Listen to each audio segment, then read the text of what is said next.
What's up? Oh my God, you gotta take notes? That always makes me nervous. No, I'm just kidding. Go for it. You can actually tell me after what I said. Live. Oh, that's amazing. Okay, this is actually perfect. I'm just writing stuff down. No, you should definitely write stuff down. So, hey, welcome, we're live. And I'm having a conversation with the audience here, being a wise guy, as usual. So, welcome. It's a Tuesday. We're doing something a little different. If you guys know, I normally am on Thursday doing my regular show on set. You have no idea who I am, so you don't care. Awesome. I love that. That's a good way to start the day. So, here I am on a Tuesday, Taco Tuesday, and we're going to talk about tethering.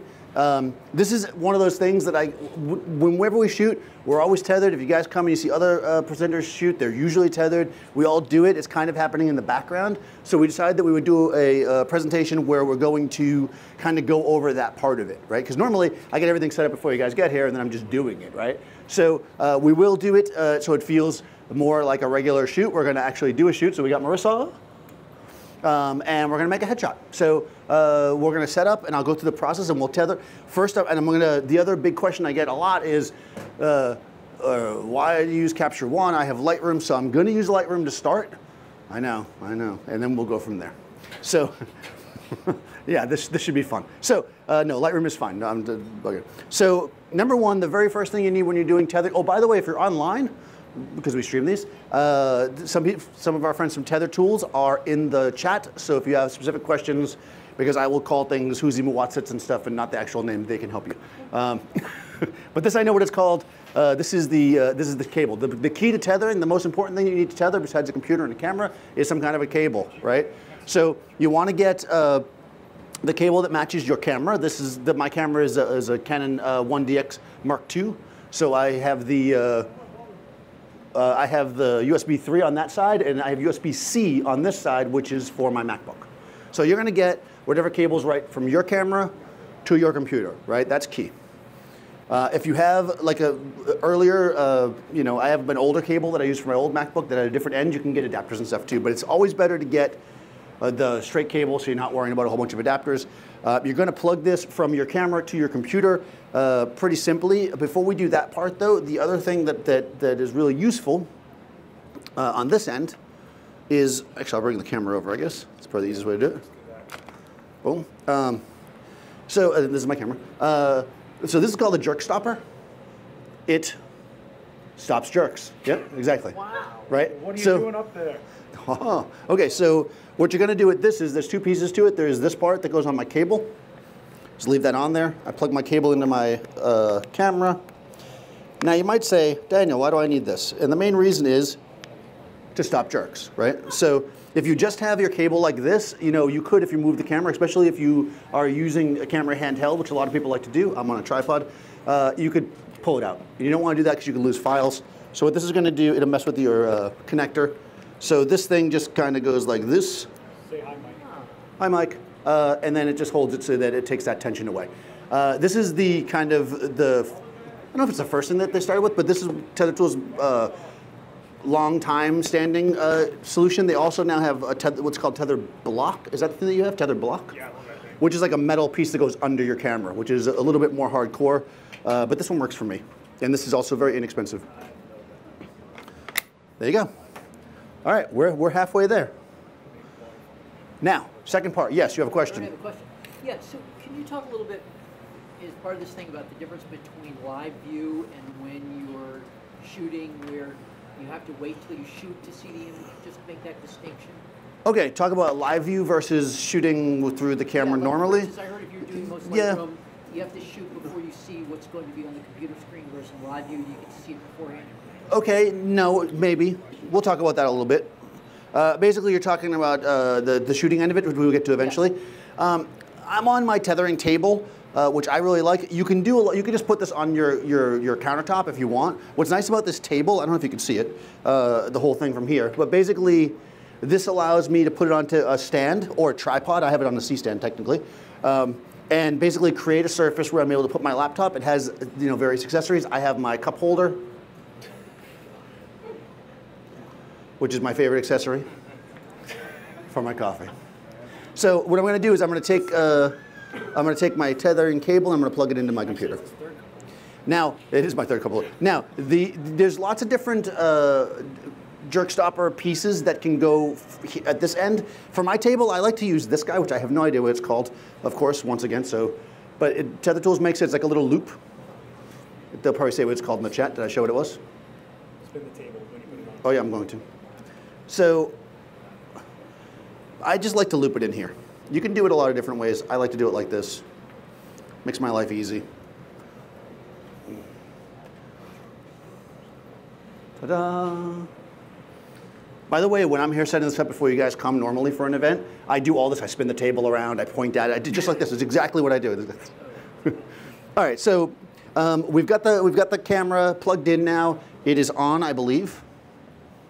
Yes, it is. OK, my camera is on. That's good. I'm going to start from scratch. So I'm doing this from scratch because that's the point, right? We're going to start with Lightroom because a lot of people have Lightroom, right? OK.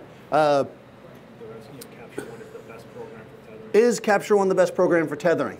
I like Capture One. All right, so I'm going to go to Lightroom, and I'm going to hold down Option. And the reason why I'm holding down Option is I want to start a new session or a new catalog. I'm just going to make a new catalog here on the desktop. I'm hitting Create New Catalog. Obviously, if you have a regular Lightroom catalog, you don't have to create one.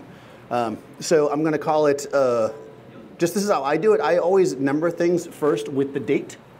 And I do it year, then month, then day. The reason why I do that is because when you put it in your hard drive, it'll actually stay in order if you put multiple years in there. So then I'm just going to call it Tethering class. You can see how bad I can type when I do this. So I'm going to call it Tethering class. I'm going to put it right there on the desktop. Actually, I'll make a new folder. Arrow clip-on hooks or arrow clip-on. Arrow clip-on hooks is what they're called. This is awesome having people tell me what things are. So I'm going to just put this in a folder called Tethering, if I can spell right. Usually my secretary does this. OK. All right. So there we go. Create. All right. So now it's opening up. There's that cool picture with her with her sunglasses. All right. So now we're here in Lightroom. I'm not going to. This is a Lightroom class. I'm not going to super go into this. I'm just going to talk about the tethering part of it. I'm going to go up to File. Tether Capture. Start Tether Capture. OK. Now you can do a lot of different things. If I want to name my session, they just automatically call it Studio Session. I will call it that, because why not? You can set up your numbering and naming. This is one of the things that I see when people first start tethering, they don't do. They just jump right into it. I always name my stuff, because then I don't have to worry about it later. So if I'm shooting something, like I'm making a portrait of Marissa right now, I can actually call this the session name. So actually, I'll change and set my session name to Marissa Headshot. All right, so each file is going to be called Marissa Headshot, and then it'll follow with the sequence number of how I'm shooting it. I'm going to set my location. I don't want to put it in my pictures folder. I want to put it up on my desktop. So I'm going to put it in that folder, in here. I'm just going to make a new folder and call it Images, because I'm very creative with my names. Create, choose. OK, now I built this. Now, if you get into metadata and all that other stuff in Lightroom, you can also do that now. I'm not doing any of that because, again, this isn't a Lightroom class. OK, we get this now. In an ideal world, this is where you're going to be, right? It has my camera's name here, which is Henry. And you've got the settings where the camera's set at. You can also apply any of your adjustments that you have pre in there. So if you have adjustments you guys like to use, you got some profiles or whatever, you can throw those in there. And now I'm basically good to go. So whenever I make a photo of my camera now, I'm going to see it on my screen. So we're good there. Now let's actually start setting up our lights. This is Marissa, by the way, if I didn't say that right. Says hello, Daniel. Mark Wallace. All right. Actually, if you want to know stuff about Lightroom, watch Mark's videos. He does a lot of Lightroom videos. He's very good at it. All right, this is a softbox. It's a 16 by 22 Shamira. I'm just going to kind of put it over center. We're going to do kind of a standard, nice, pretty light here. So again, this is a ProPhoto B1X. Whenever I'm lighting, especially a female subject, I like to put my light in the center, which is why I'm booming it out here with the C-stand. Funny things are happening. I don't want to know. All right, so. The chat's making fun of Mark Wallace. Oh, no. OK. All right, I'm going to throw a C-stand on this. Sandbag on my C-stand. All right, so we're doing this. Oh. All right, step a little closer. A little more. Perfect. All right, so I want my light to be close. Close light is going to be bigger. Bigger light is going to be softer. We want to make a soft light on her face because we're making a portrait. So light's coming down, lighting up her face. That should be pretty good. Again, I'm using the Pro Photo system. I'm going to go manual, though, because not everybody has TTL. So I'm going to use a light meter and everything else just to be fancy for you guys. All right, so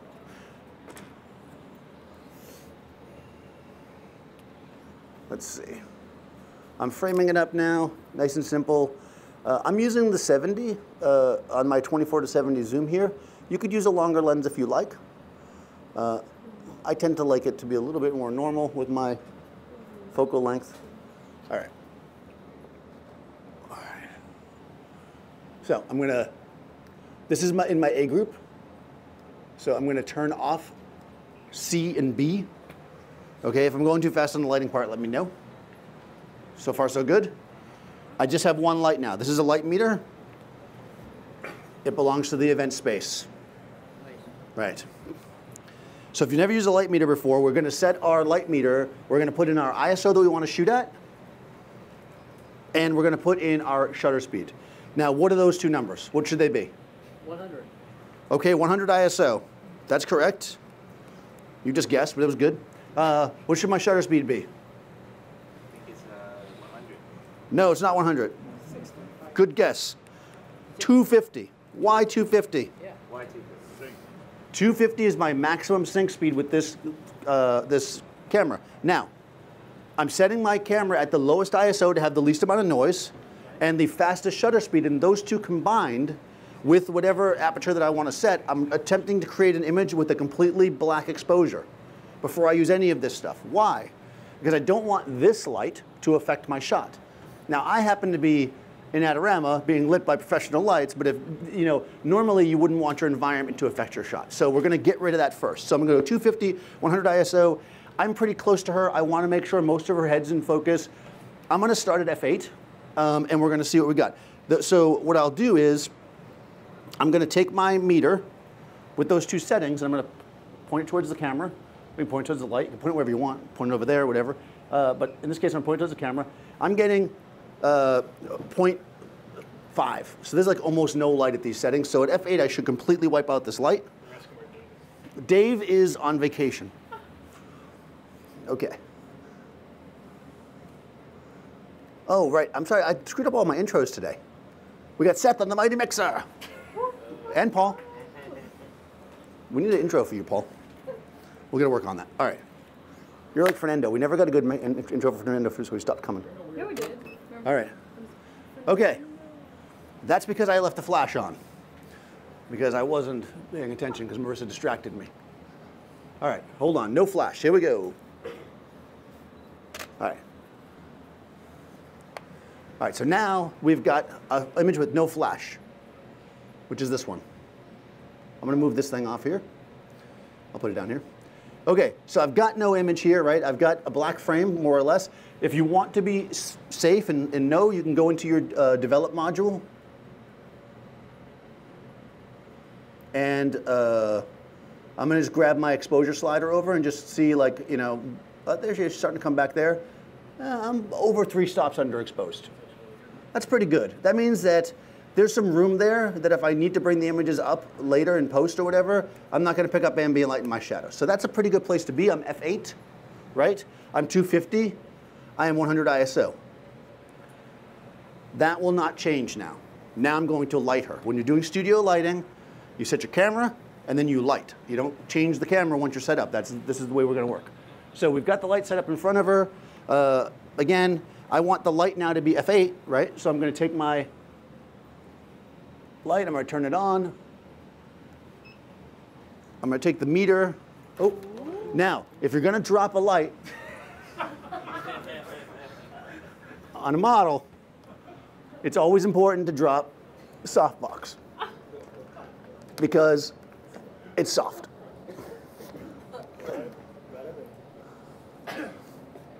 Okay. Okay. My carpal tunnel is kicking in over here. I'm good. All right. Well, see, I think I actually have it wrong, but it's fine. It's fine. It's only Marissa. She has insurance. Okay. So not the first. We're good. I'm going to back this up a tiny bit, actually. It's funny that when you're first learning lighting, right, the first thing they tell you to do, because everybody has a flash on their camera, you're like, take the flash off your camera. You don't want the flash right there. But then what do you do when you start lighting? You put the light right where the flash would have been. It's like literally where it should be. So I don't know why that is, but it's just the way it is. So, hey, we do what we can. All right, here we go. So I'm using the remote right now. I can fire my flat. OK, so I'm going to point the meter at, this is the debate, right? I'm going to point at the light. I'm going to set my mode to flash.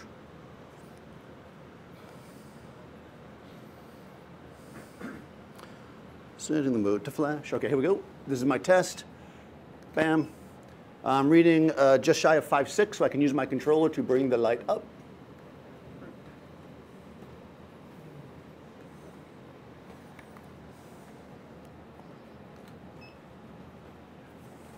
It's 5.69 right now.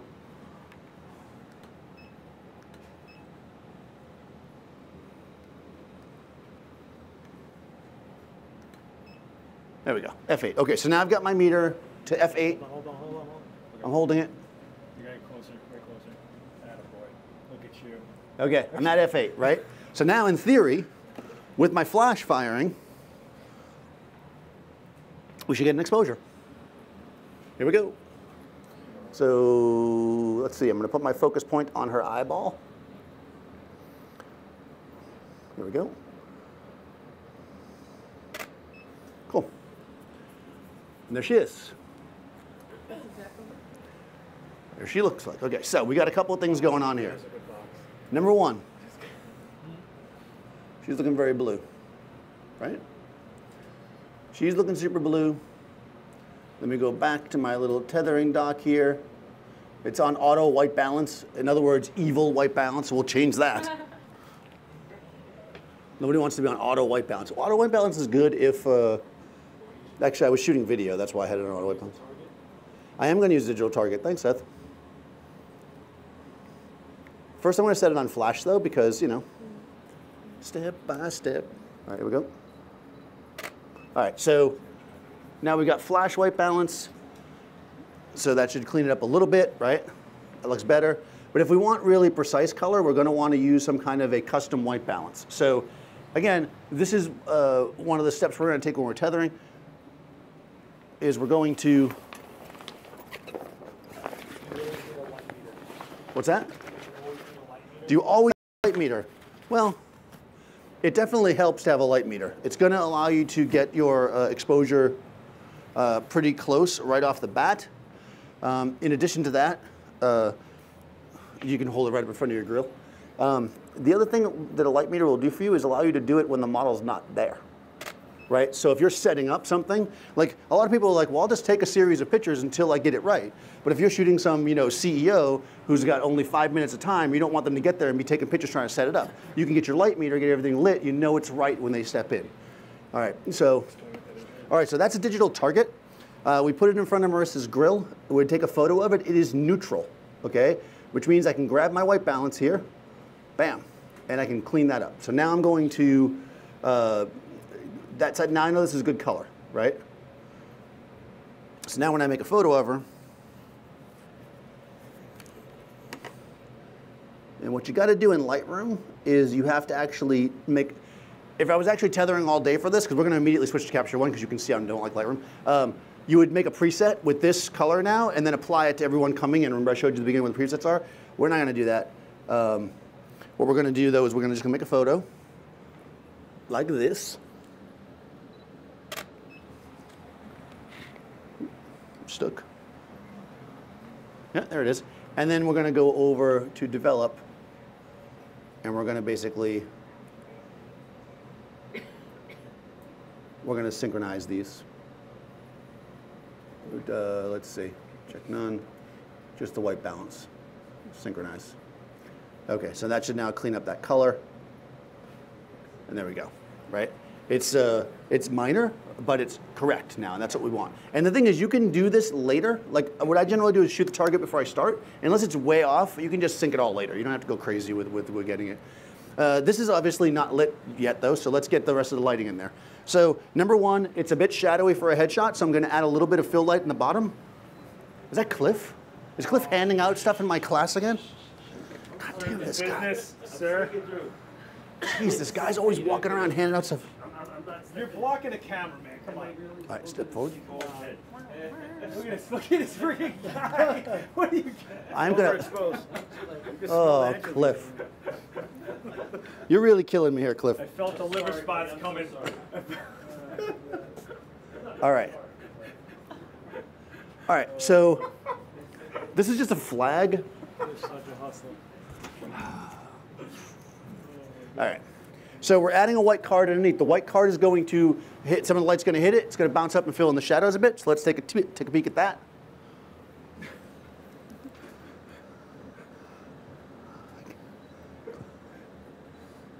All right, here we go. All right. Nice. Good. Now it's nice and clean. It's clean, right? And that's pretty good, right? But we want to give her a little bit more light, so we're going to add. Remember, the more lights you use, Cliff, the more you get paid, right? So I'm gonna add this light in the back. This is my B group. Mark Wallace says Cliff Hauser's the best head in the business. Yes, Cliff is the best head in the business. All right. So what I'm going to do here now is I'm going to turn off my front light. Okay, I just want to get my backlight first. So I'm going to meter it to f8. I'm going to try to match the exposure to start with. Do I prefer a softer light or contrasty light for headshots? It depends on the subject. Okay, that's only f2. 1, 2, 3. We have to do math now. 4. Okay. This is the part of the event where we do math. You guys didn't know that we were going to have to do math, right? All right, I'm reading just under f8. That's close enough for me. So now, we'll take a shot with just that light so you guys can see it. It's going to be my shot a little bit, so it's going to get a little flare probably. Yeah, I'm going to move it. It's a little hot, and it's in my shot, so I'm going to go like this, which should solve both of those problems. Modeling light action. Where's Dave the backlight Brusco when you need him? I know. All right, here we go.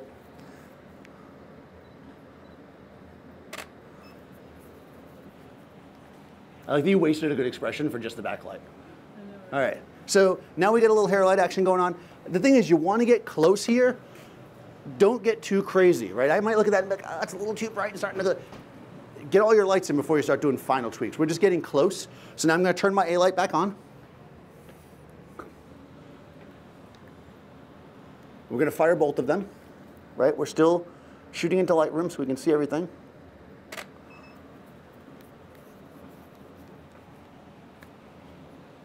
There we go, right? Getting cleaner. That's actually pretty nice. Yeah, I would have thought that was too bright before, but with the added light, I think it actually works. And I like that there's a little bit of drama there.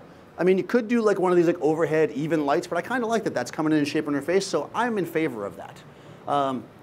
If we wanted, we could kick another light in from the back. There's lots of different styles you could do here. I think instead I'm going to throw some light on the background. Yes? When you add lights, do you have to adjust the light you already shot with? So when you add lights, do you need to adjust the light that you already just shot with? You might need to. That's why I was saying don't immediately start tweaking. Do your final tweak once all your lights are up. Get everything close, then do a final tweak. So I'm going to add my third light, which is over there. It's in my C group. These, by the way, are all Profoto B1Xs.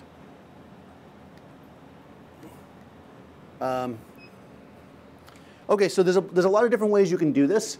This has a grid on it, so what a grid is going to do is give us kind of like a circle of light. I think I want to do like a little bit of a fall off with the light, so I'm going to point it over here. And what you set it at power-wise is kind of going to determine how bright or dark the background is, right? If you want the background to be very, very bright, you're going to overexpose it. right? Meaning that more than f8. If you want it darker, then you're going to underexpose it. So I'm going to take my little device over here so I don't have to keep running back and forth. And I'm going to turn off the other lights again.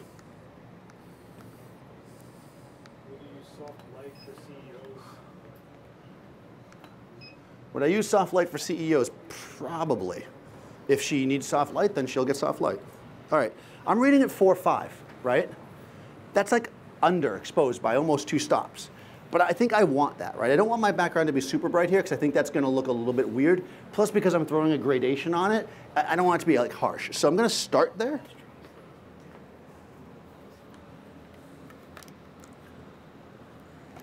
All right, this is again just a C light. We're in Lightroom tethered. Let's see, I'm changing my focus point. There we go. All right, nice. Okay, so we got a little bit of light on the side, which kind of looks like nothing right now. But let's put them all together and let's see what we get. Right, and then we're going to tweak. Okay, so. Yeah, this is the one. This is the one. Money shot. All right. Oh my God, that's painful. All right. All right, that's kind of cool. So we got a little bit of light coming in from the side. I think it's a little too like 80s school thing, so I'm going to come this way. Yeah. Let's go a little more. We need a laser background.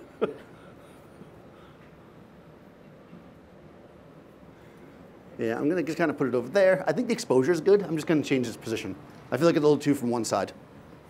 I kind of want to put a color on it, but we'll save that for the encore.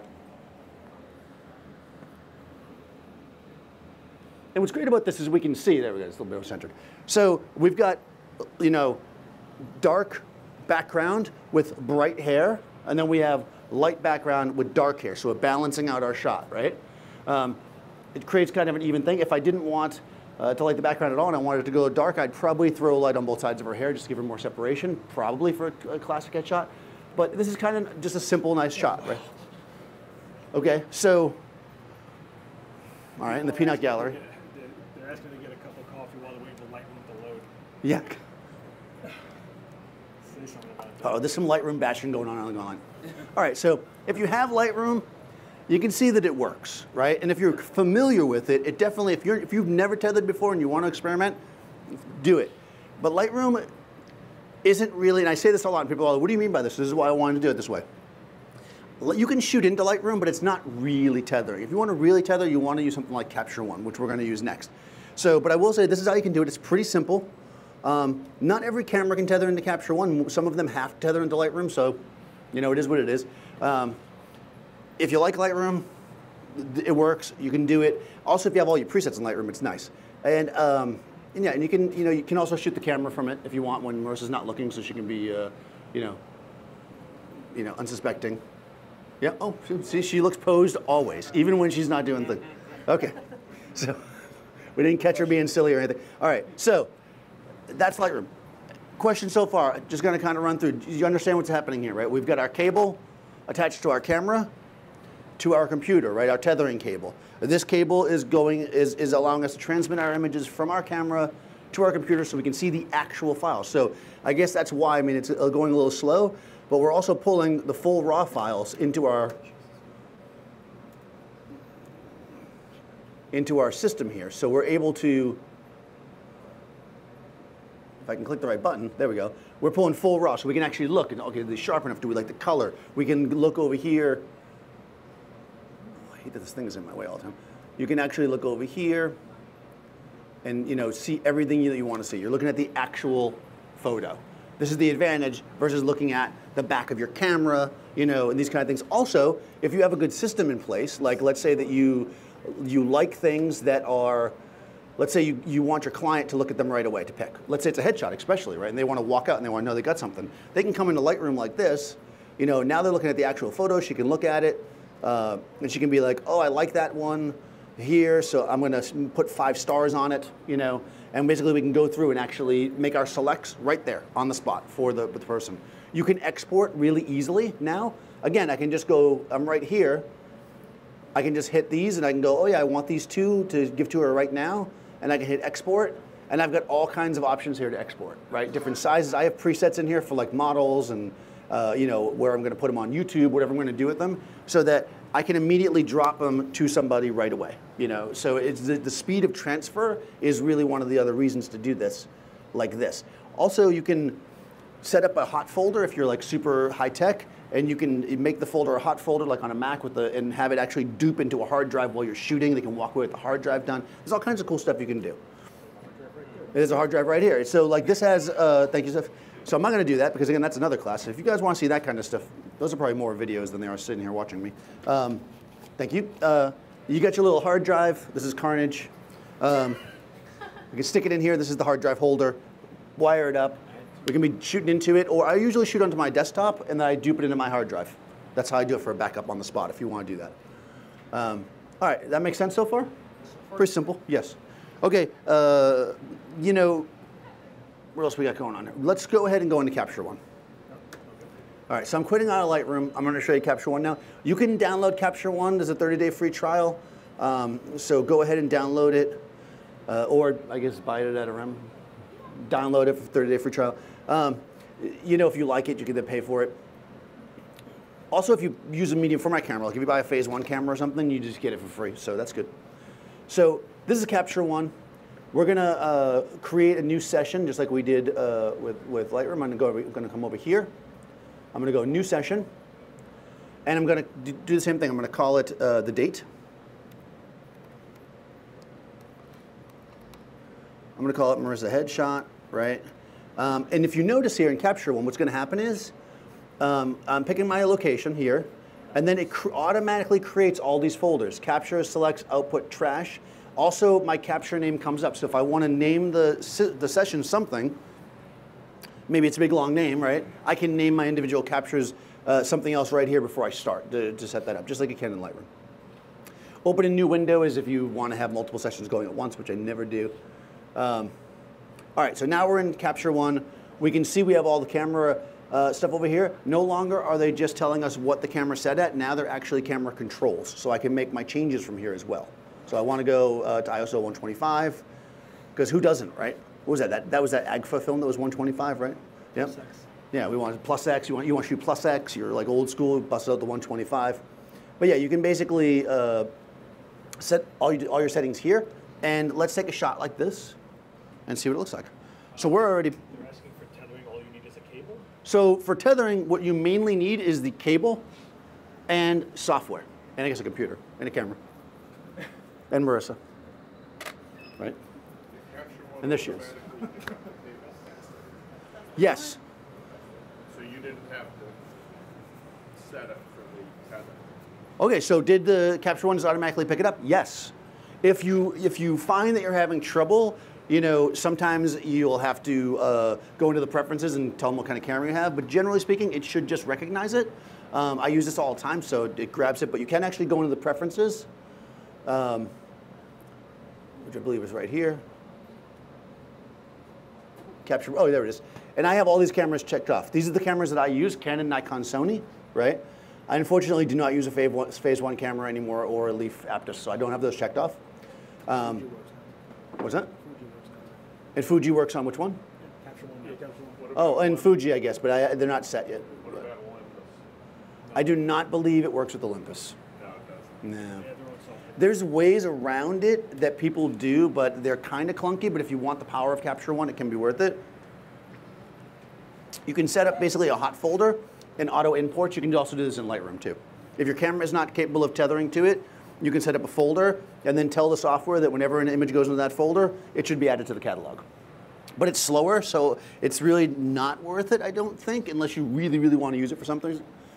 So we'll notice here, I'm going to shoot a few. There we go. The difference between shooting to Capture One and Lightroom, right? You see the difference there? The 17 minutes of waiting in Lightroom and how fast Capture One is. Capture One is just also notice the difference in Marissa's image. You know, you can't see it as well there, but Capture One just processes the images really nicely. They're contrasted, they just have more oomph to them. It just does a better job, you know, in my opinion. So I still will, though, get a white balance because we need to do that. Did you hold on to that, or you just threw it on the ground? That's like $500. What? It's not really. There's a few questions asked. The live view option. Okay, so live view. We'll talk about that in a second. All right, so here's our color. So here what we're going to do is we're going to grab this and clock, and then you'll notice up here you have all these options for tethering. In one of the, it says next capture adjustment, and then all other, copy from last. That means any adjustments that I make that aren't listed here will stay with my shot. So let's say, for instance, right, this is where we get into the meat of it. Let's say that we have Marissa here, we want to make a headshot of her, right? So we go like this, there she is, boom. And then I look at it and I go, okay, that's pretty good, but what I really want to do is I want to maybe push it so it's like really contrasty, but I don't want to shoot it like that because I don't want to take the risk of losing pixels. So I'm going to come over into my adjustments, and I'm going to like grab some of my sliders and make adjustments. Let's say I brighten it up like this, and I pull my blacks in, you know, so I'm tweaking it. That's probably too much. You know, and I'm making adjustments to it as I go, bring those highlights up, maybe drop the saturation, you know. So I'm doing these things, right? And in addition, I want to crop it. I want it to be cropped like kind of squarish. Because let's say it's going to be in a magazine, right? And I know it's going to be a square in the magazine. So now, I go to my trusty camera, which is waiting for me over here on the tripod. I make another shot, and there we go. Instantly, that shot pops up. It's already cropped. It has those adjustments on it. Everything's good to go. The client sees exactly what I want them to see. You can put overlays. If I have a layout for something for an advertising, I can import in an overlay and literally have the overlay pop on top of each one of my images as it comes up so they're seeing exactly. I know, right? It's crazy. So you can make them in Photoshop. You just need to make transparent overlays. Normally when I'm shooting, I usually leave this part open over here, which is my focus. So I can keep my image at full size, right? So you guys can see it there, right? So the person's seeing the crop that I want, the way it's going to look. I also have my focus open right here. So I can see that, right? I see that I can test every time that I know her eyeball's sharp, because that's what's important, right? Nobody cares about the rest of her as long as her eyes are sharp.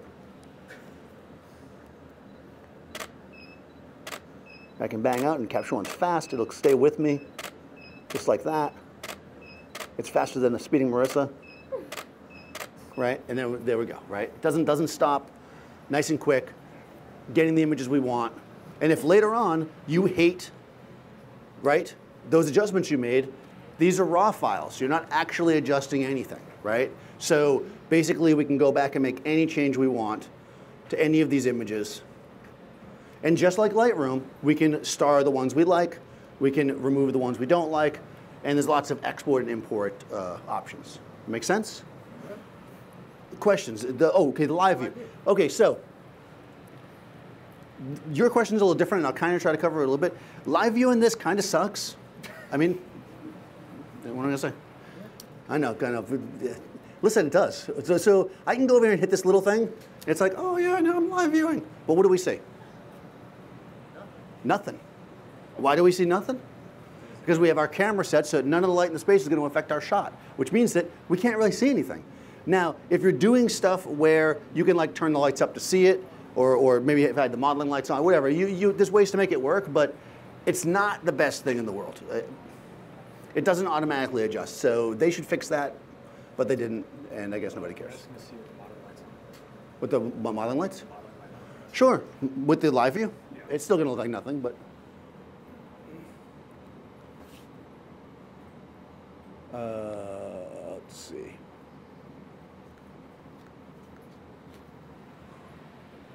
Okay. Here's the modeling lights, live view. Okay, so if you're going to do this, you got to make sure that you have really bright lights that are shining on you. You're not going to be able to use it very effectively otherwise. Also keep in mind, we're in a very bright environment, right? So if I was in a darkened studio, I could set my shutter speed slower or whatever and be able to see. Like obviously if I take the camera and I adjust it, I'll show you. Yeah, you can shut the lights off. There you go, thanks. So if I go down and I actually what I'm gonna do, because I'm good like this, well first of all I can I'm gonna look through the camera, and I'm actually gonna grab my, oh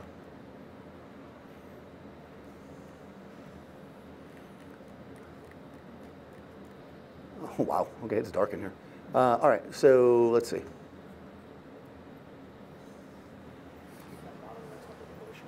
No, I don't have it on, it is on proportional, yeah.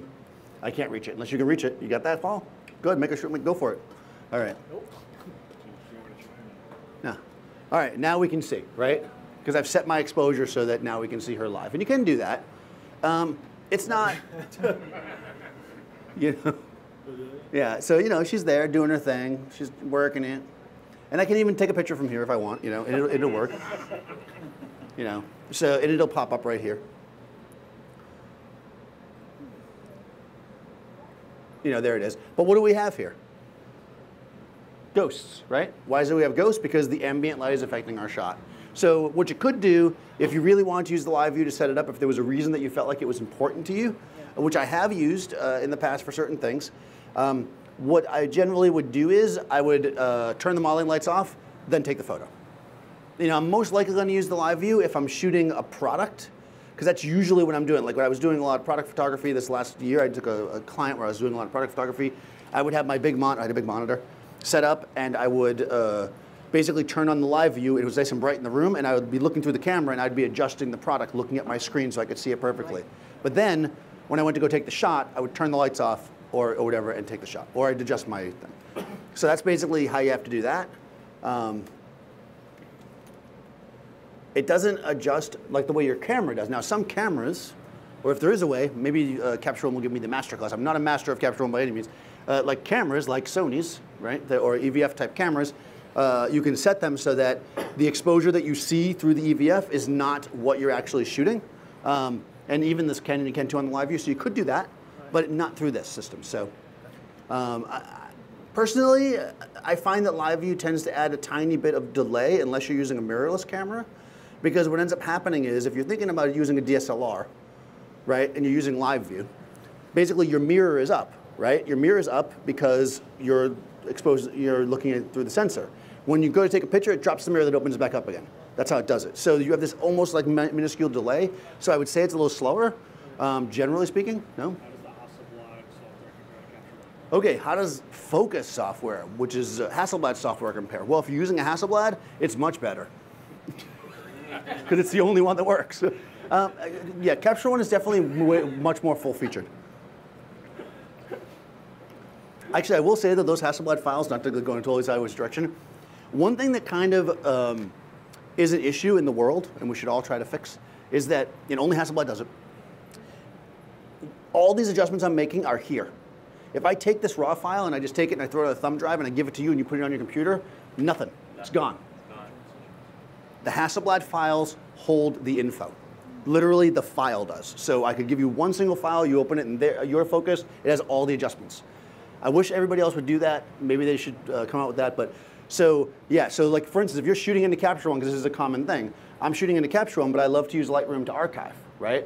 So I'm shooting, I'm making adjustments. When I bring them into Lightroom, none of that stuff works. Unless you export them as PSDs, which take up way more space, so PSDs being Photoshop. So think about that. If you're going to be using, let's say Capture One to Capture, which is eventually what I did over the course of last year, I transitioned to use much more Capture One for everything. There is a catalog mode where you can catalog the same way you do in Lightroom. So I would recommend if you're using Capture One and you like it, that you eventually switch to that. You kind of like that airy, like blurry. I know, it's very Touched by an Angel. Touched by an Angel. That was a really odd reference. Marissa's much older than she looks, apparently. Okay. Questions? Thoughts? Concerns? Nope. Wow, we flew through that one. I'm fast today. It's the soy milk. Should do color grading or monocle? Yeah, so we'll go into Capture One a little bit. I kind of want to make sure I'm covering all the hardware stuff because I think that's the leap, right? I mean, the software is the software. Everybody's going to have to learn to use it however they're going to use it. See, it's fun to take pictures when she's not looking. That's the best part of the whole thing. Like that right there is that you're like, oh yeah, I'm so over taking pictures, whatever. Oh no! The app. Capture One Pilot. Yep. Okay, I'll show Capture Pilot because Capture Pilot is pretty awesome. Okay, so if you have clients that are a pain in the butt, like we all do, right? You don't want them over your shoulder. You don't want them like touching your screen and stuff. You can give them your phone. No, they can dial into their own phone. There's an app called Capture Pilot. Focus also has an app similar. I don't think there's a Lightroom app that does this. Basically, you open this thing up. I'm just texting my friends, guys. Don't worry about it. No, I'm not really. I'm looking for the Capture Pilot. You would think I'd have it. What do you think it's under? Photography? I have so many apps on my phone. I don't think I have it. I know, isn't that funny? Haha, we're live. No, there it is. Nope, that's on the studio. Capture Pilot, there we go. Okay, so you fire up Capture Pilot on your phone. We're gonna go over to Capture One and we're going to go mobile.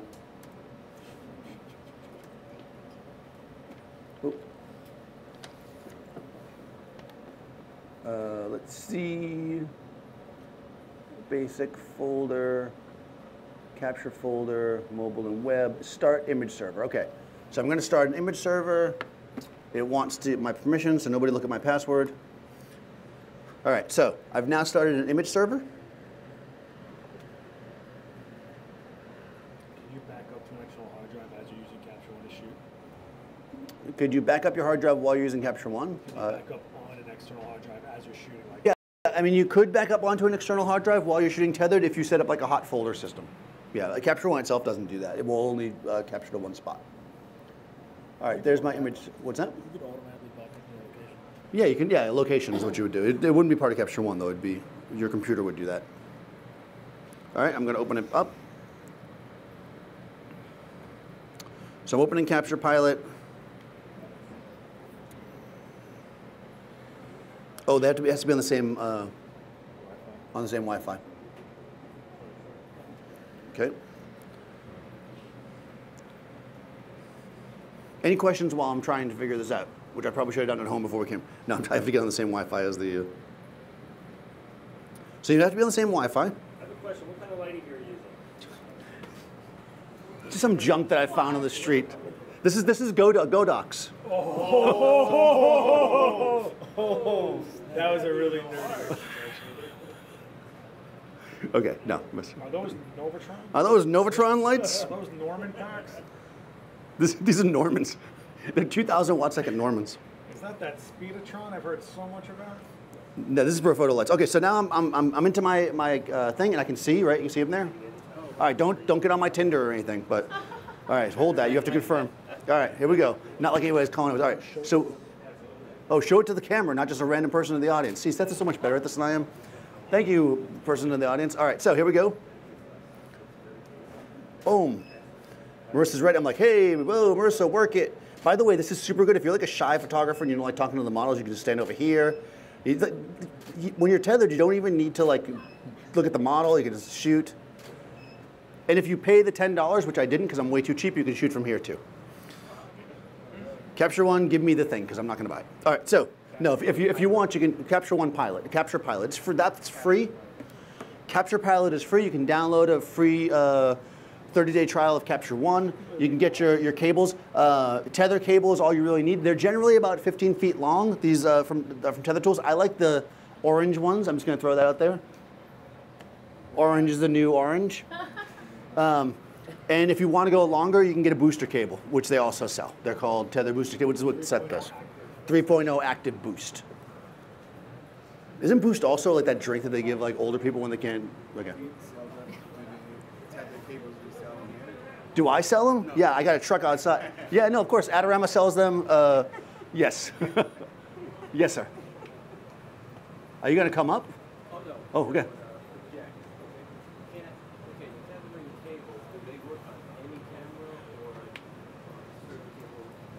Tethering cables work on any camera except for yours. I don't know. No. What you want to do is you want to look at the side of your camera, and you want to see which connection you have. So you're gonna say like this is USB 3. Go to tethertools.com. They have You can also go to tethertools.com and there's a map, which is pretty awesome. You just type in your camera. You type in your camera, it tells you which cable you need. But essentially, you just want to match up your cable. So this is 3.0, the little one with a little bump in it. and then this is USB-C for me.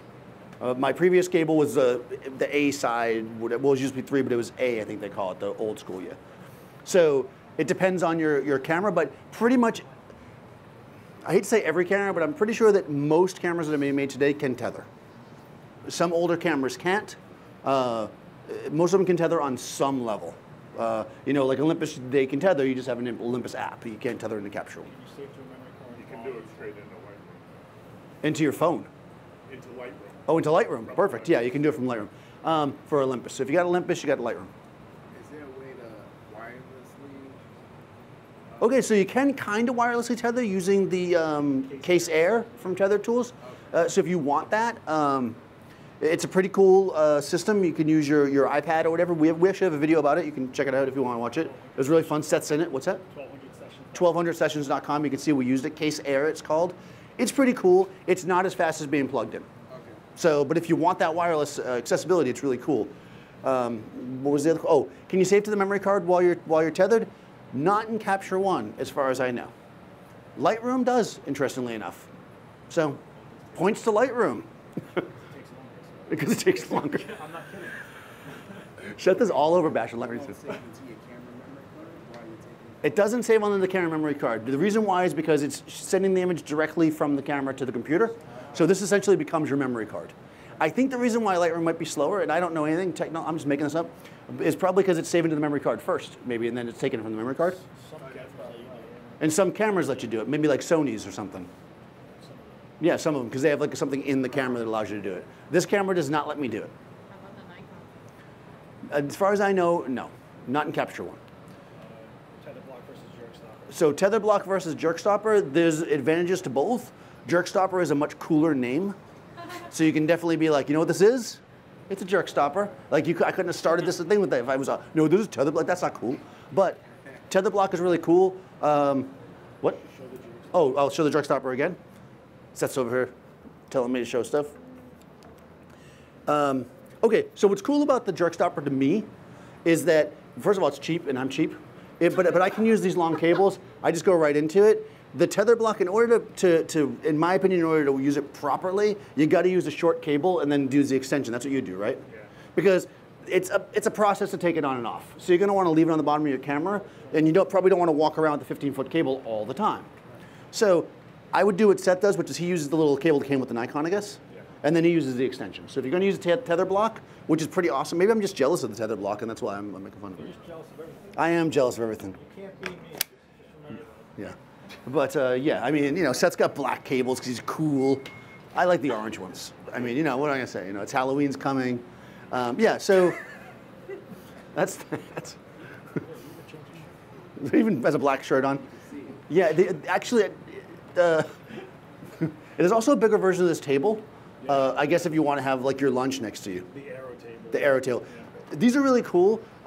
Get ready for sticker shock. They're not inexpensive, but man, they're useful. So if you tether a lot, it's worth it. You can put it on a stand. You can put it on a tripod. You can put it on a clamp. What is it called? What's that? A weapon. They're called the arrow table, right? The Tether Tools arrow. Yeah. And you can build it out. Like, and you can build it out and put cup holders on it. Arms and stuff. Cup holders. Arrow, yeah. AER. Yeah. Oh, and it has, this is... And the little mat takes the heat away. So like if it's hot in the summer, you don't need air conditioning, you just put it. Yep. Which camera am I using? What length? Lens. Oh, it's a 24 to 70, 2.8 L, version 75326. Shooting into Capture One, can you just drag images into it? Can you use Capture One to just import images off a memory card or drag images and stuff? Yes, you can. So if you have images you've already shot, let's say you go out in the field, like I usually shoot tethered, but every once in a while, like Marissa might be like, let's run on the street. And then I'm like, really? And I'm like, fine. So I put my shoes back on, and then I get my camera and we go outside and we shoot. Now they're on a memory card. What am I gonna do? I can just dump them back into Capture One there. Yeah, so you totally can do that, right? Okay, yes? Daniel, can you import Lightroom files into Capture One?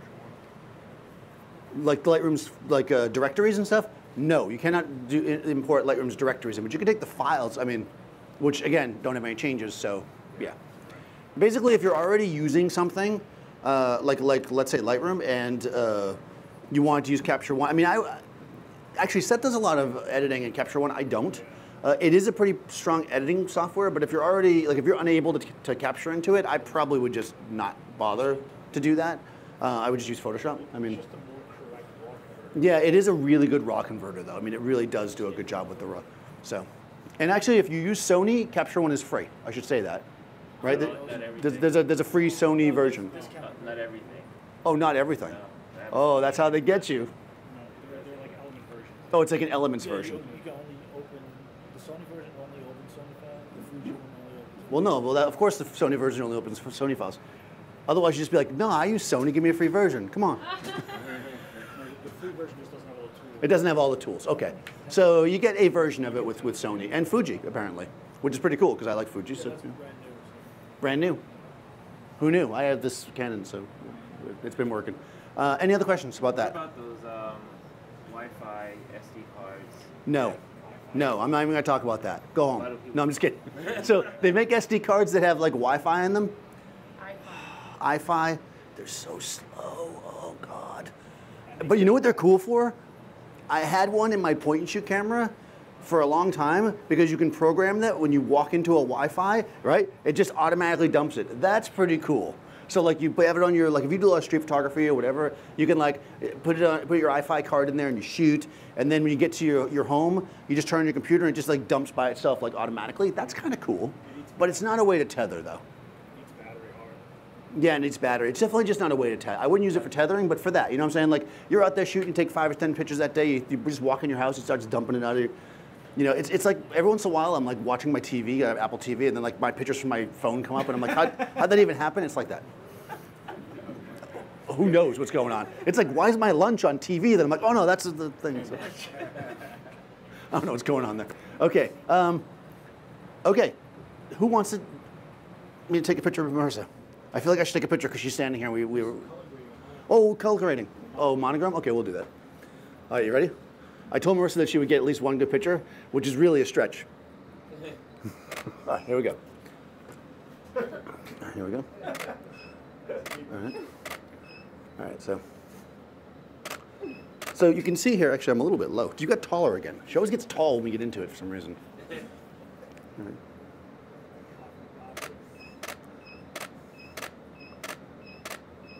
Am I even plugged in? I don't even know.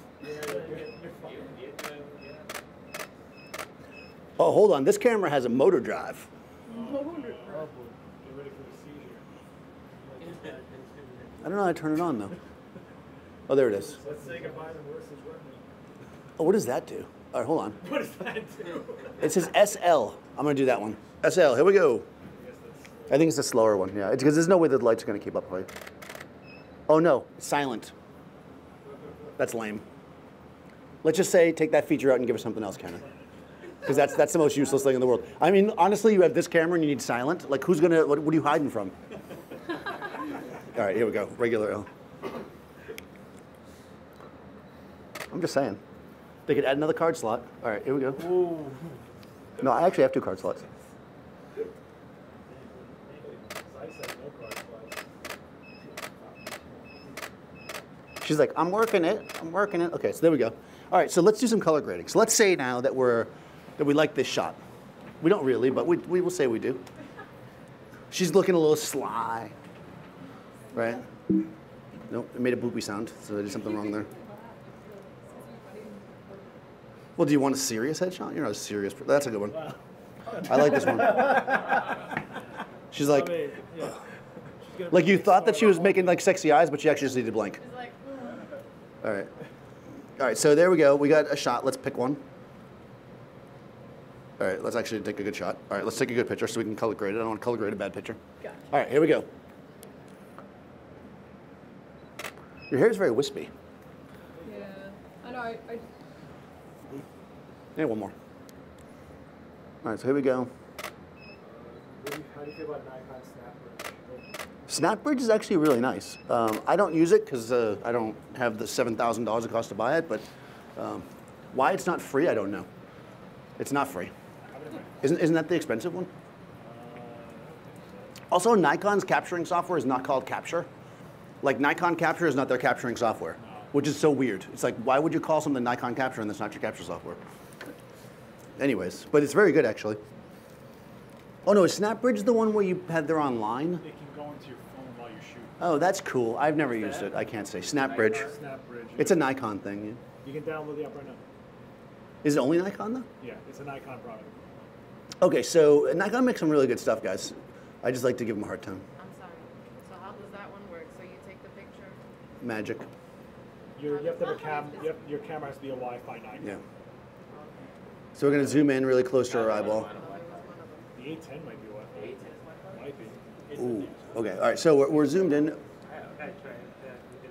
mean, they're my cameras. I sold them to you. Okay. So we've got the image and we think it looks pretty good. Remember, I already put some corrections on it. I'm going to come in here. I can actually remove the stuff that I did before. All right, so now we're starting with a flat image, right? And we want to do something interesting to it. I'll take the, remember, by the way, guys, you probably forgot, this image is cropped. You thought I spent all that money to upgrade my camera to one that can shoot square? Well, haha, my camera can shoot square. So that's the actual full image. So we can go into here and we can go, you can do a lot of different things. You can come into your color section here and we can do a white balance off of this if we wanted to. We already did one, a custom one, but we could adjust it here with our Kelvin. Let's make it a little cooler. We can add some tint or remove tint. And I actually want to go a little brighter because I always like a little brighter. But what's kind of cool here is they have, just like how they have profiles in Lightroom, you have styles in Capture One. So like we have the built-in styles and then we have the user styles. So these are like ones that we bought. So you have all these different options. Let's see. Cinematic. She's an actor. Let's put a cinematic style on there. Do that Cadence BW. Yeah, the best style of them all is Cadence BW that Seth made. And there it is. All right, now we have a nice black and white graded shot, right? And if you want to know how he did that, he did it live during the video. I did do it live. He can't do it again, but he did it live during the video. I can. You can do it again.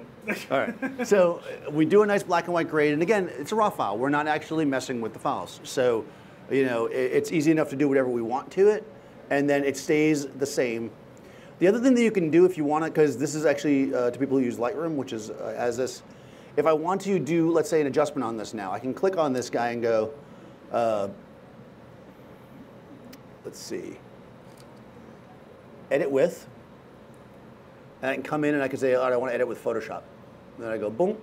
And what it's going to do is now it's going to actually process out a PSD file and then open it in Photoshop, right? So it's not, I don't have to go through Bridge or have it do it or whatever. Oh, well, I haven't paid for my Photoshop, so it's yelling at me. Dropbox would like to use this computer. Well, that seems weird. Oh, you probably would set the process out to Dropbox as a save. Oh. Okay. Okay. I will click that for a second and change that. But that's okay. All right, edit with. Huh, I wonder why I did that. Oh, you can also do it 16-bit if you want. That way you can like brag about how big your files are. My files are 16-bit. No, they're not really. Okay. There we are. Now we're in Photoshop. Oh, you know why my screen is so big? Because I was using my monitor at home. There we go. And now we're in Photoshop, and I can do whatever editing I want. If I wanted to like add a mustache or something, I had the mustache filter. But now I'm in Photoshop. And now I have a PSD file that I can mess with to do whatever I want with. And of course, this is not a Photoshop tutorial, and I'm not very good at Photoshop, so. Actually, you don't need any Photoshopping. You're just like Mary Poppins, practically perfect in every way. Wow. You're lucky. In the image, not in life. She's terrible in person. Wow. Questions?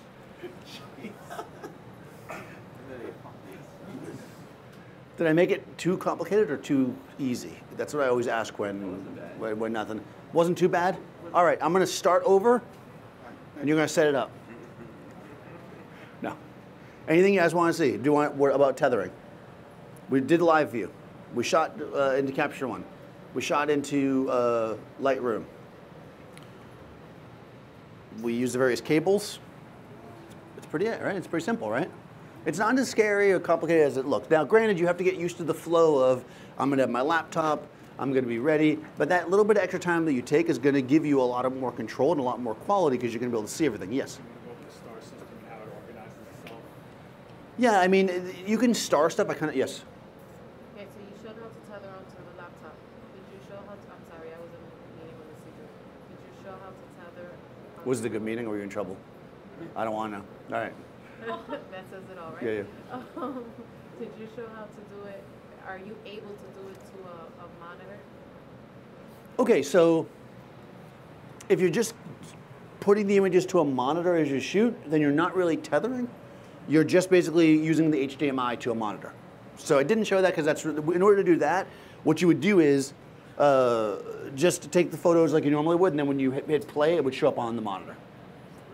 Yeah, we're not really doing that. I mean, we are doing it here, but the tethering is actually copying the files into the computer. Okay. Yeah, that's made it pretty much the difference. And actually, if you wanted a bigger screen for somebody to see, you could hook a monitor to your computer. You're doing it right now? Yeah, which is what we're doing now, yeah. I mean, these monitors are terrible, but you know. Did you buy presets for Capture One? Should you buy presets for Capture One? Can you buy presets?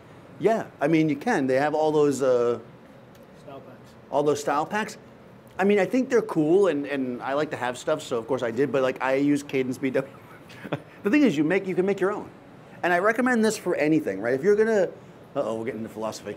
Like, I get that like it's easy to like grab like, and I have them. I have all the VSCO ones or whatever.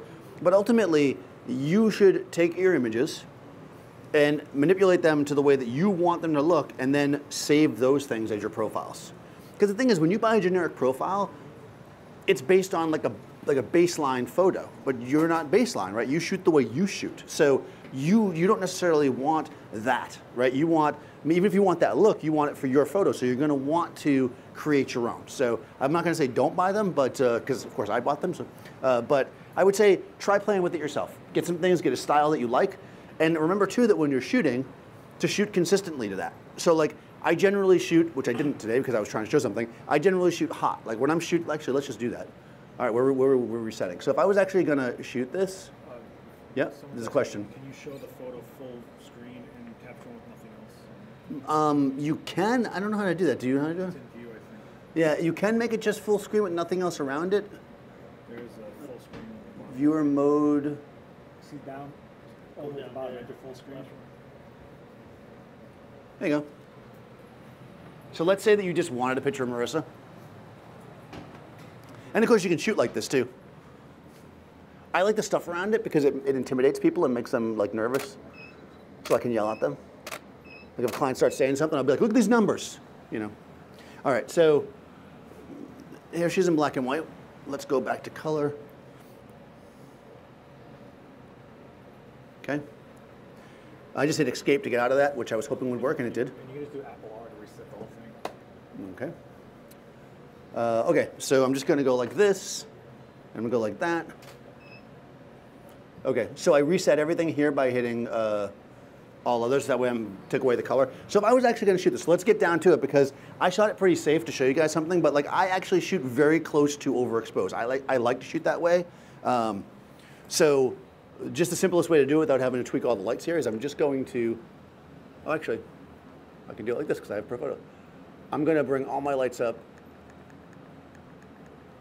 a lot. So I tend to push it to the edge, right? I think it looks better that way.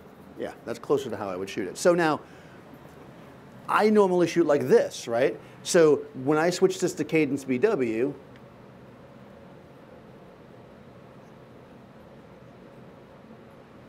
right? It looks like that, which is how basically I would normally do it, versus that. And you can see that the preset looks different depending on how you shoot things. So Yeah, you can buy presets, but you need to also know how you shoot so the preset looks the way you want it to look. You know, you got to be consistent with the way that you shoot things. So that's my only caveat to buying ones that aren't your own. And obviously, if you make your own, then they're yours. Questions about tethering, about life? Tethering. Okay. So I've got my camera set up, I've got the cable plugged Nice. in my MacBook Pro, and I open up Lightroom.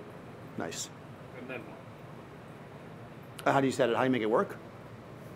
Does it automatically sense the cable and Yeah, so if you are in Lightroom, right? So I'll go back. So if we go back to Lightroom, I'm not going to keep them both open at the same time because I can tell you this, they both want the camera, right? So if you're going to use both, which I don't know why you would do that, you know, make sure that you don't open them both at the same time if you're trying to tether into both. So I'm going to open Lightroom. Hopefully it'll open the last thing I opened. Yep, there's Marissa, right? She's like, oh, Marissa. Okay, so now I can go over here and okay, so let's just start from scratch.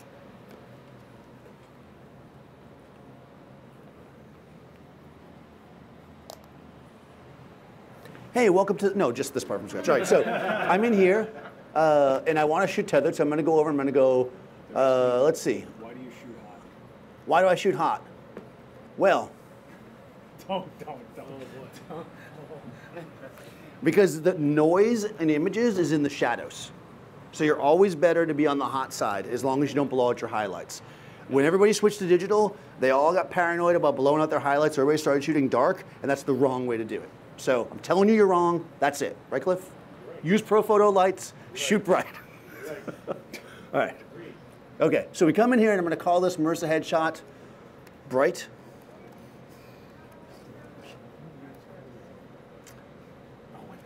Oh, hold on. The folder name can't be hesitation. Okay, so I'm going to call this. Okay, so I'm calling this, just like we did before. So I'm naming my session. My images are going to be called the session name plus sequence. I'm going to choose where it goes, which is over here, which we already put it, right? So I click here to pick my destination. I want it to go here. Right, so I'm going to choose that, choose. And then I'm going to go, okay. Right, now it's like, huh? What's happening? No camera detected. Well, that's because I'm not plugged in, right? So now I'm going to go over and I'm going to take my camera. I'm going to plug in the laptop side first because I'm standing here. It's upside down, so I'm going to flip it the other way. Even though it doesn't matter, I like to see the name on top for style. All right, I'm going to take this. Now, normally I probably would have the camera turned on first, but we're going to do it in this order because that's where I was standing. I turn everything on, and then in theory, dun, da, da, da, there's my camera, right?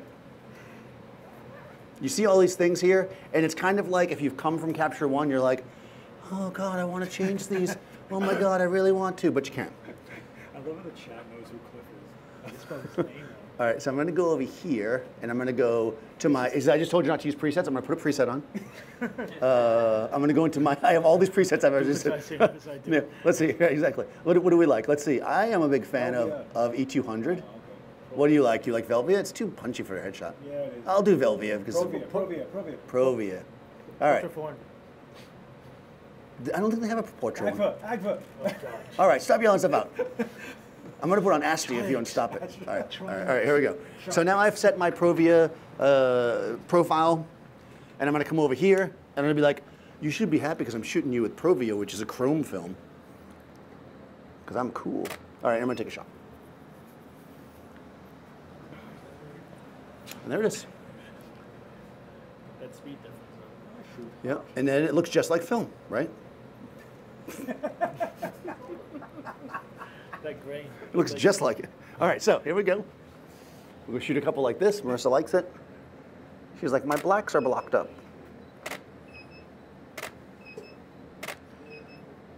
Okay. Eventually that will change. There we go. All right. So, you know, now we're automatically putting our preset on that we like. So we can also do that, right? Which is kind of cool. And it definitely adds to the flavor of what you're shooting. And like I said, if you really wanted to, what you could do, oh, nope, that's not what I wanted to do. The way that I normally would do this, if I needed to, which I don't shoot in the Lightroom, but if I needed to and I have in a pinch, is what I would do is I would get my first shot set up, do all the tweaking I'm going to tweak with any of the crops or whatever, and then I will save that as a preset. Then I'll come up here, and I will then pull down the preset menu, and my preset will be there, you know. And you can also set it the same as previous, and you can do it that way too. So now it's going to just do what we just did. So you can do it that way as well. So if we wanted to add something, like a crop or something, let's see. Is a PSD file better to edit than a raw file? Well, you don't really edit, so is a PSD better to edit than a raw file? Well, you don't really edit raw files. Raw files, you're basically giving information that's going to, when you turn it to something else, it's going to be applied. So you don't really edit a raw file. You use a raw file to get your baseline, and then you, I guess this would be my edit. And then you edit in Photoshop, in my, you know. So like even here, like this has the ability to, like this is a raw file, right? Like I can come in here and if I was like, oh man, because I don't like when people look real, I'm gonna take away this thing that she has on her face. And I could go like this. Why do people have pores? What are those silly things? Yeah, and I could go like that. All right, and it's gone. But I'm not really editing it, right? It's not really gone. It's still there, right? What? You like that beauty mark. I know you do. I liked it too. But you know, the audience, I blame America. All right. All right. Any other questions?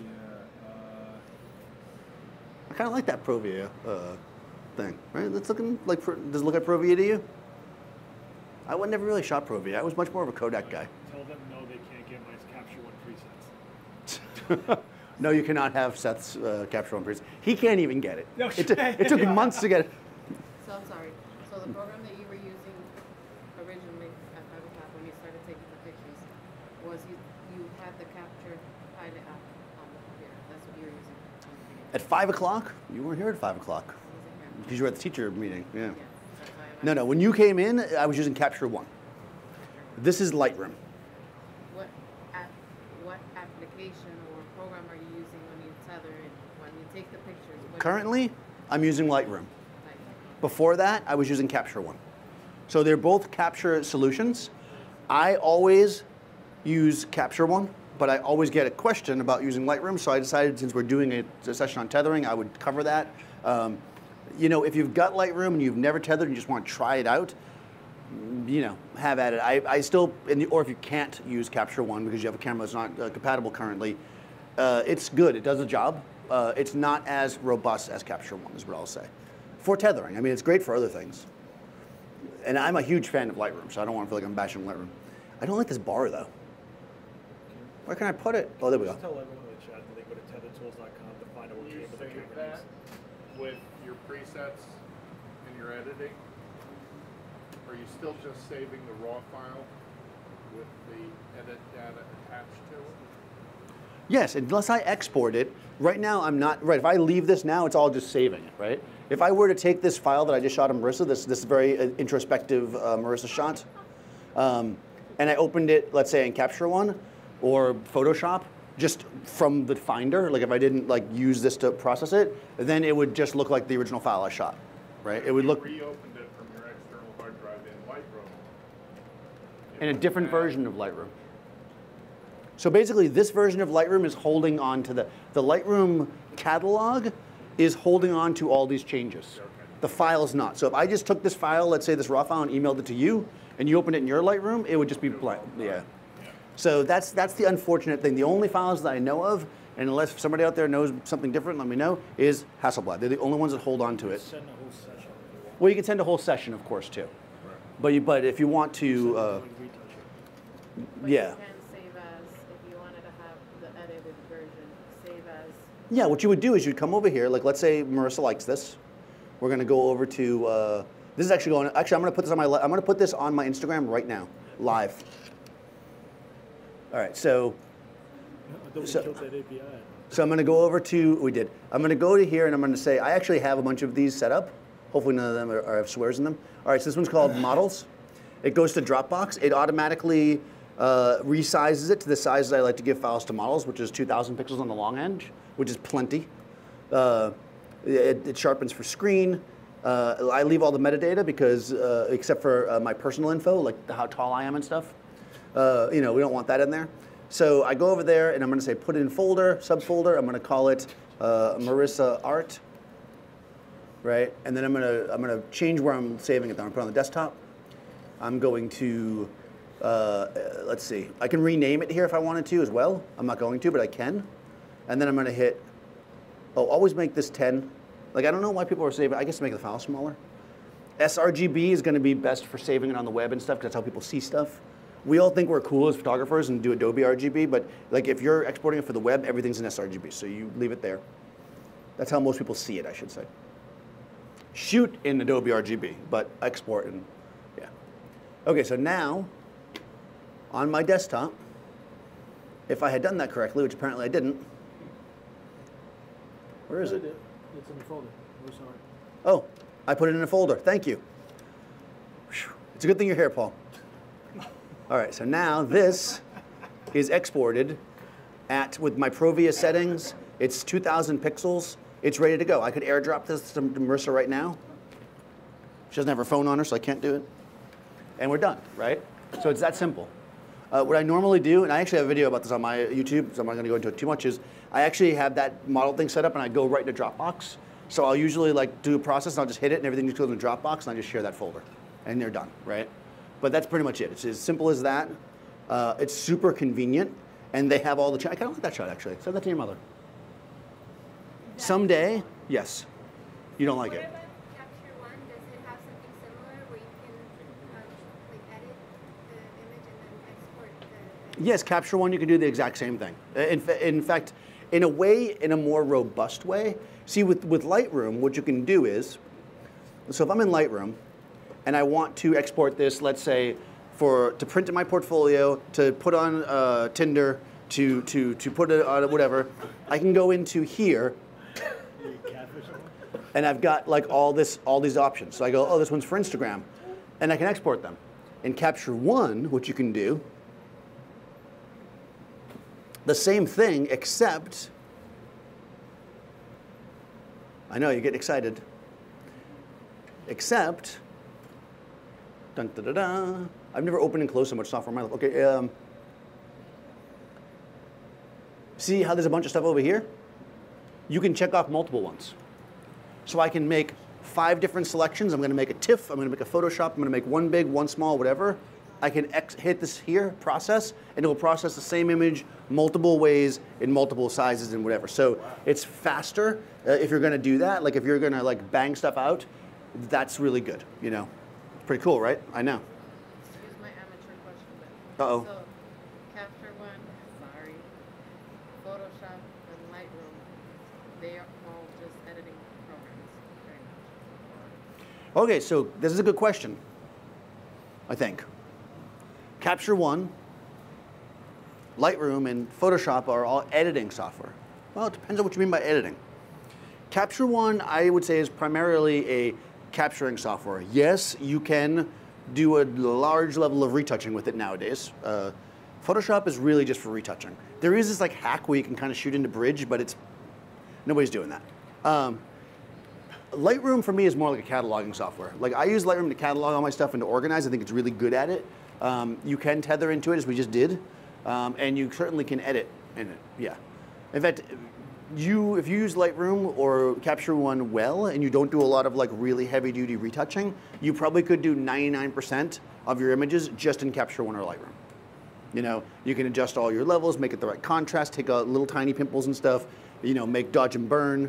But if you want to do that, like make the person look crazy, the stuff that people love, you got to go in Photoshop for that. That's like a Photoshop thing, or Snapseed, or whatever the hell they use for that.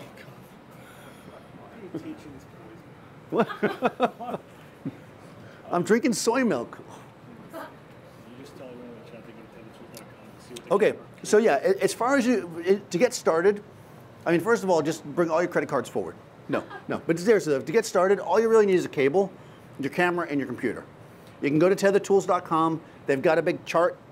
You put in your camera model, and I guess your computer. You just put your camera model, and it tells you. It's like, boom, buy this one, and a bag of chips. Is that how you use it? That's not the right way to use it. Anyways, We're not sure. The bag of chips part is weird, right? But it doesn't tell you anything about chips. It just tells you about the cables. So go there, put your camera in, and tell you what cable to get. Yes. So Other thing. You have more workflow videos on your channel. I do have more workflow videos on my channel. If you want to check it out, Daniel Norton Photographer on YouTube. You can see some workflow videos there. What is the YouTube channel? Daniel Norton Photographer. Say that again. I like you. Daniel Dan. Norton Photographer. Whoever sits in this seat has no idea who I am. The first guy, I don't know who you are. What do I do? I'm drunk. Like, who's- Don't tell me. He's like, I don't even know why I'm here. You saw that guy, right? Like this. No, he was nice enough. Anyways, sorry, give people a hard time. Yes. Did you take good notes? Because I have no idea what just happened. Fantastic. Okay, I hope got so. everything for you. All right, good. That's always good if somebody, like, somebody has to, like, Someone's asking, is the iced coffee cold? Yes, it is. is iced coffee cold? Listen, I had soy milk in my coffee. I gotta tell you, I mean, listen, if people like soy milk, I got nothing against it, but, and she charged me extra. She's like, I gotta charge you $2.50 because it's soy milk. I was like, can I give it back? But that didn't work, so. Why? It's cheaper than cream. Half and half is more expensive than soy milk. I know, weird, right? Why is that? They're discriminating. Okay. Do you guys have like a schedule or something where class on coming? Do we have a schedule? Yes. So if anybody, is it getting to be that time? Okay. And if anybody has any questions, feel free to shoot them out, especially online, because we're probably going to kill the feed. But I will be back on Thursday, twice in 1 week. So that's going to be really fun. That's going to be a lighting one. I will be tethered, and I'm not going to talk about it. So, like most times. So you're just going to see it. We're going to do the 3 never fail lighting setups, I think is what it's called. I'm going to teach you 3 kind of go-to setups that you can just do that'll always work. They're going to be great. I hope you have a handout. I will not have handouts unless Cliff shows up with the handouts again. This guy shows up with the handouts. If you have any questions, you can always hit me up. You can find me on Daniel Norton Photographer, 1,200 sessions. Seth goes live on Instagram. If you guys do not follow Adorama's Instagram, it is on Instagram, right? Yeah. Yeah, you should follow it because it's pretty awesome. I mean, I don't know about the photos. No, not your photos. I'm saying no. We have actually an amazing Instagram. I must say, I'm not on it, but it's pretty amazing for Adorama. But Seth goes live on Mondays. And then I'm doing a demo of the store. Oh, and he's doing a store demo, so you can come back on Monday and see Seth do some crazy stuff. Beginner lighting. That's why I'm asking, do you have a printout with it? Yeah, well, we don't have a printout because it is 2018 and we're trying to save some paper. I want a printout with it. So go to adorama.com/events, and there's a printout that's on your screen. Yes. When's the next critique? The next critique is November. So if people want to have their images critiqued, keep an eye out on adorama.com/events for the critique. And myself and Seth will look at your work and be like, oh, that's really nice. Or Seth will be like, "Rrr," and that'll be the end of it. Because he's very mean. I can't wait to go live. I got to Yeah. tell you, I'm going to really... Any final questions? Did we get tethering down? Yes.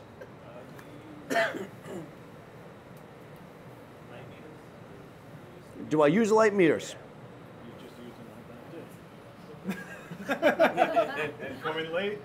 Did you come in? Missed it. Yeah, if light meters is something you guys want to see as a class, let me know because that's something I could do. I wonder IGTV. I have this iconic demo. Oh, on Adorama's IGTV, which is like the Instagram thing. I'm not that hip. That's like it's like a separate app, right? Or you can watch it. No, it's on, go to You can- Adorama.com. Oh, Adorama on IG, use Seth did a whole thing on meters. Oh, cool. He's like meter, woo. Actually, I don't know what he's. What? Can I have a model of that? Do you want the model of this? Yes. That belongs to the event space. Everyone's asking should be a Photo Plus. Yes, we will be at Photo Plus. Check me out. I'm going to be at the IRIX, or maybe it's pronounced IRIX booth on Friday and Saturday. I never know how it's pronounced. It doesn't matter. IRIX. I've been saying it wrong for like 3 years. They're really cool guys. They're wide-angle lenses. We're going to do something weird. Marissa's going to be there. Is So, that on Adorama.com? what? Photo Plus? Where you're going to be at? No, that's not there. That I'm going to be at the Jive. It's a Photo Plus Expo. I think that we're getting close to the last week of free tickets. So get a free ticket. IRIX is actually giving out free tickets. Oh, IRIX is giving out free tickets. So check it out. Those guys are super cool. Come by the booth, see their awesome lenses. I'm a newbie. This is the first You don't know time about Photo I'm Plus coming, so Expo? I don't know anything about what you're talking about. Okay, I will tell you once we're done on live stream. Hang out. Any more questions that aren't related to what Photo Plus Expo is? No. Okay, thanks for coming, guys. Thanks, Marissa. Thanks, Seth. Thanks, Paul. Woo. All right, we made it.